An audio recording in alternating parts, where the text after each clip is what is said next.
Hello मेरे प्यारे student, आप सभी का स्वागत है हमारे YouTube channel point of study में। तो मैं आप सभी के लिए लेकर आ गया हूँ ये 17वां पार्ट VBI ऑब्जेक्टिव, जो आपके एग्जाम में पूरा का पूरा पूछा जाने वाला। जी हाँ गाइस, पूरे बुक से मैंने आपका जो है पूरा ऑल ऑब्जेक्टिव लेकर आया है, और आप पढ़ लेते हैं तो इंशाल्लाह पूरा का पूरा नंबर लेके आइएगा। ये मेरा जो है 17वां पार्ट है। इससे पहले मैंने 1 से लेकर 16 पार्ट तक बना दिया है। आप सारा जो पहला जो होता है अफसरान निगार से लेकर यहाँ पे इंटरव्यू वाले से लेकर मजमून निगार तक, खतूत वाले, सब का मैंने 1 से लेकर 16 तक बना दिया। अगर आपने नहीं देखा है अभी तक तो जाके देख लीजिएगा, लिंक डिस्क्रिप्शन में रहेगा, पूरे चैप्टर जाके देख लीजिएगा। ये 17वां पार्ट है। और ये हिस्सा शायरी का देखिए, हिस्सा शायरी का यहाँ से अब शुरू होता है नज़म। हिस्सा शायरी का नज़म शुरू होता है, जो कि नज़म का ये पहला पार्ट है। लेकिन मैं इसका जो है चैप्टर यहाँ पे 17 ही रखूंगा, और ये मनाजिर फितरत है, नज़म का ये पहला पार्ट है। ठीक है, यहाँ से शुरू करने वाला हूँ। और आपने नहीं देखा तो जाके देख लीजिएगा। नन हिंदी का भी मैंने बनाया है, 1 से लेकर 12 पार्ट तक। नहीं देखा तो जाके देख लीजिएगा। ठीक है, चलिए पहले क्वेश्चन की ओर पहले चलते हैं कि नहीं, नज़म के पहले क्वेश्चन की ओर। पहला यहाँ पे क्वेश्चन कह रहा है, यहाँ पे पहले देख लीजिए कि मनाजिर फितरत चैप्टर है आपका, और इसके जो लेखक, जो राइटर होते हैं, मुसन्निफ निगार, तसनीफ निगार, वो है चकबस्त। ठीक है, यहाँ से 2 क्वेश्चन बनता है कि मनाजिर फितरत की कौन सी, मनाजिर फितरत के कौन से तसनीफ निगार है, मनाजिर फितरत के कौन तसनीफ निगार है। तो इसका आंसर हो जाता है चकबस्त। और यहाँ से एक और बनता है कि चकबस्त की कौन सी ज़ेर निसाब नज़म आपके में शामिल है। तो यहाँ से हो जाता है मनाजिर फितरत। ठीक है, यहाँ से क्लियर। तो चलिए अच्छे से आप लोग देखिएगा। चलिए पहले क्वेश्चन की ओर चलते हैं। पहला क्वेश्चन यहाँ पे कह रहा है कि चकबस्त की कौन सी नज़म आपके निसाब में शामिल है। देखिए मैंने बताया ना अभी कि एकदम घुमा के पूछता है इस तरीके से, तो 2 क्वेश्चन यहाँ से बन जाता है। तो बताया यहाँ पे कौन हो जाएगा, तो इसका राइट आंसर क्या हो जाएगा, ऑप्शन नंबर सी, मनाजिर फितरत। आप लोग कमेंट बॉक्स में आंसर बताइएगा। कमेंट बॉक्स में आंसर बताने से क्या होता है, आपके में माइंड में बैठ जाता है। माइंड में जब बैठ जाएगा तो आप एग्जाम तक आप उस चीज़ को नहीं भूलिएगा। ठीक है, तो चलिए अगले क्वेश्चन की ओर चलते हैं। अगला क्वेश्चन कह रहा है कि जदीद नज़म के हवाले से हाली और आज़ाद को क्या कहा जाता है। ए पेशरव, बी बानी, सी महरक, डी इनमें से कोई नहीं। तो क्या कहा जाता है, तो इसका राइट आंसर हो जाएगा पेशरव। ठीक है, चलिए अगले क्वेश्चन की ओर चलते हैं। अगला क्वेश्चन यहाँ पे कह रहा है जोश ने कैसी नज़में लिखी है। जोश ने कैसी नज़में लिखी है, ए रुमानी, बी मजहबी, सी समाजी, डी इनकलाबी। तो कैसी लिखी है बताएं आप लोग, फटाफट कमेंट बॉक्स में से बताएं। तो इसका राइट आंसर हो जाएगा इनकलाबी। ठीक है, डी। चलिए अगले क्वेश्चन की ओर चलते हैं।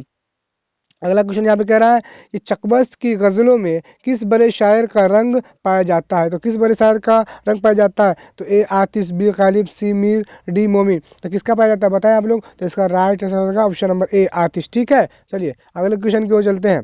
अगला क्वेश्चन यहाँ पे कह रहा है देहरादून किस सूबे का सदर मकाम है। तो किसका, उत्तर प्रदेश, बी हिमाचल प्रदेश, सी उत्तराखंड, डी हरियाणा। तो क्या हो जाएगा इसका राइट आंसर बताएं आप लोग। 5 का यहाँ पे राइट आंसर क्या हो जाएगा बताएं, किस राज्य में आता है, यानी कि देहरादून। तो क्या हो जाएगा, स्व मतलब होता है राज्य। ठीक है, स्व मतलब होता है राज्य। इसका राज्य answer option number C, Uttarakhand. ठीक है, चलिए अगले क्वेश्चन की ओर चलते हैं। अगला क्वेश्चन यहाँ पे कह रहा है कि, यहाँ पे कह रहा है कि शामिल निशाम नज़म मनाजिर फितरत चकवस्त की कैसी शायरी की बेहतरीन मिसाल है। तो चलिए ए देख रहे थे, फितरी शायरी, बी तारीखी शायरी, सी कह रहा रुमानी शायरी, डी कह रहा सूफियाना शायरी। तो इसका क्या हो जाएगा राइट आंसर, आप लोग कमेंट बॉक्स में बताएं। तो यहाँ पे 6 का राइट आंसर हो जाएगा फितरी शायरी, यानी कि ऑप्शन नंबर ए इसका क्या है, राइट आंसर है। चलिए अगले क्वेश्चन की ओर चलते हैं। अगला क्वेश्चन कह रहा है कि जो रूह हम में है इसमें वही रूहानी है, यह मिसरा किस शायर का है।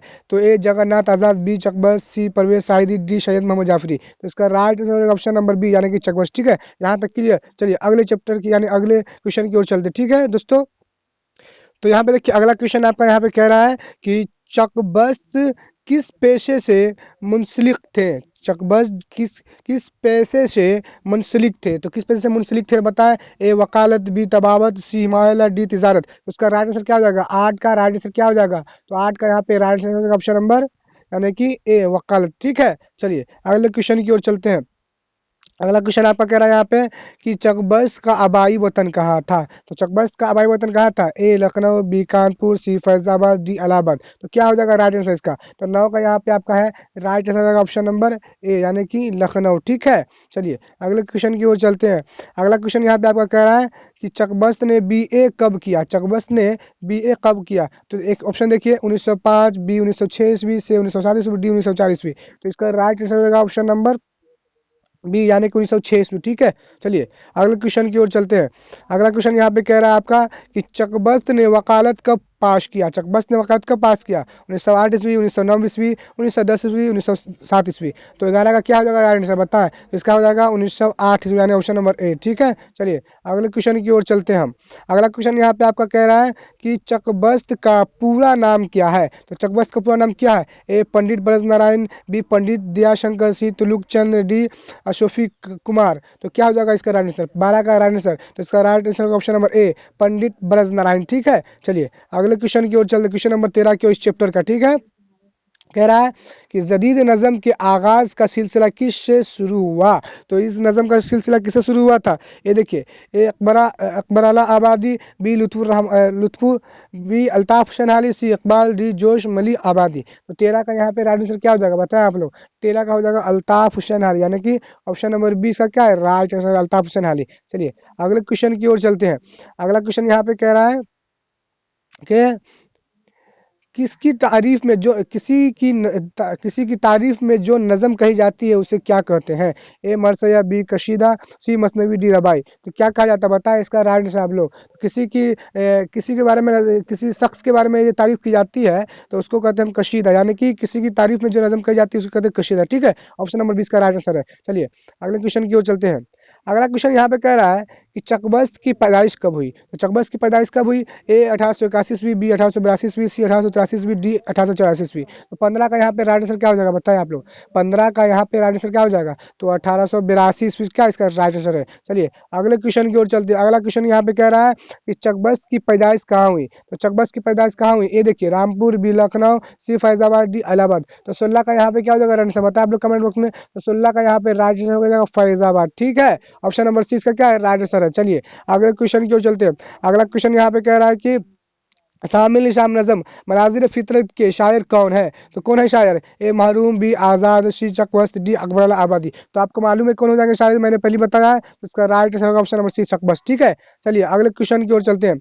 अगला क्वेश्चन आपका कह रहा है इस चैप्टर का कि चकबस्त की वफात किस बीमारी में हुई? चकबस्त की वफात किस बीमारी में हुई थी? तो ए हार्ट अटैक, बी बुखार, सी फालिज, डी फुरकान। तो फुरकान इसका राइट आंसर क्या हो जाएगा? 18 का यहाँ पे राइट आंसर क्या हो जाएगा? तो इसका हो जाएगा ऑप्शन नंबर सी, क्या यानी कि फालिज की वजह से हुई थी। ठीक है, चलिए अगले क्वेश्चन की ओर चलते हैं।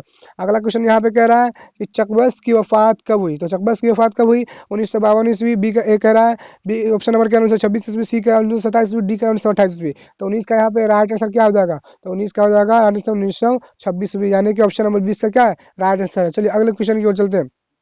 अगला क्वेश्चन यहाँ पे कह रहा है 20वां इसका कि चकबस्त की वफात कहाँ हुई? तो चकबस्त की वफात कहाँ हुई थी बताए? ए लखनऊ, बी फैजाबाद, सी रायबरेली, डी अलीगढ़। तो 20 का यहाँ पे क्या हो जाएगा राइट आंसर बताए? तो इसका राइट आंसर है ऑप्शन नंबर सी, यानी कि रायबरेली। ठीक है, चलिए अगले क्वेश्चन की ओर अब हम लोग चलते हैं कि नहीं अगले क्वेश्चन की ओर।